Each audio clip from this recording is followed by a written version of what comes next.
Perkenalkan, nama saya Esa Subati dari kelas 95. Di sini saya akan menjelaskan mengenai perdagangan internasional.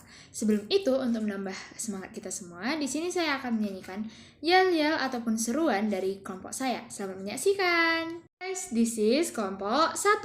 Sorry ya, kita suka gotong royong, kita tuh suka bekerja tanpa pamrih and saling tolong-menolong.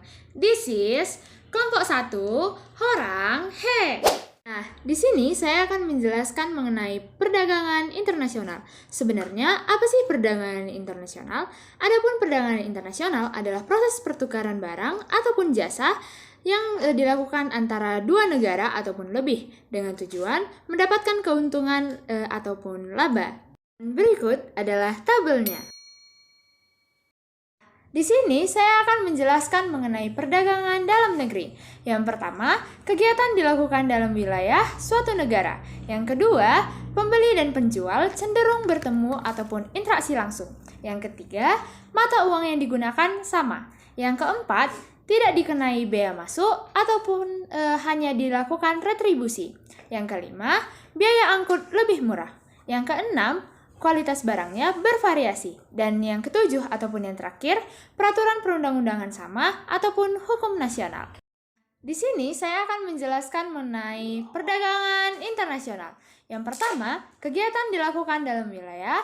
Yang kedua, antar negara pembeli dan penjual tidak berinteraksi secara langsung. Yang ketiga, mata uang yang digunakan berbeda sehingga menggunakan devisa. Yang keempat, dikenai pajak ataupun bea masuk. Yang kelima, biaya angkutnya lebih mahal. Yang keenam, kualitas barang harus mengikuti standar internasional. Dan yang ketujuh ataupun yang terakhir, peraturan perundang-undangan beda ataupun hukum internasional. Selanjutnya, saya akan menjelaskan mengenai faktor pendorong perdagangan internasional. Yang pertama, perbedaan SDA yang dimiliki oleh setiap negara. Yang kedua, perbedaan tingkat kualitas SDM. Yang ketiga, perbedaan ilmu pengetahuan dan teknologi. Yang keempat, perbedaan budaya suatu bangsa. Dan yang kelima, perbedaan lainnya seperti perbedaan harga barang, perbedaan upah, dan juga yang lain-lain. Selanjutnya, saya akan menjelaskan mengenai manfaat perdagangan internasional. Yang pertama, setiap negara dapat memenuhi kebutuhan ataupun akan barang dan juga jasa. Yang kedua, penduduk dari negara yang melakukan perdagangan akan mendapatkan barang dengan mudah dan juga harga murah.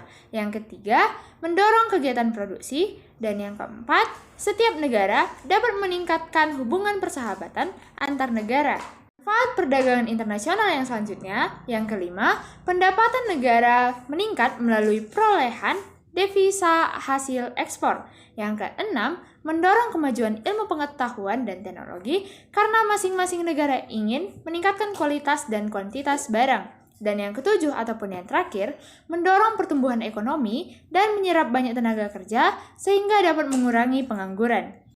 Selanjutnya, saya akan menjelaskan mengenai hambatan perdagangan internasional. Yang pertama, harga barang luar negeri lebih murah daripada hasil produksi dalam negeri. Yang kedua, bea masuk yang tinggi. Yang ketiga, adanya proteksi ataupun kebijakan pemerintah untuk melindungi barang ataupun produk dalam negeri. Yang keempat, adanya kuota ataupun kebijakan untuk membatasi jumlah ekspor dan impor barang dari suatu negara. Yang kelima, pertentangan politik dan juga peperangan. Dan yang keenam ataupun yang terakhir, adanya politik dumping ataupun kebijakan menjual barang di luar negeri lebih murah daripada dalam negeri. Sekian video presentasi saya. Mohon maaf jika ada kesalahan maupun kekurangan. Saya tutup dengan salam SFD. Semangat, fraternitas, Dina. Dadah!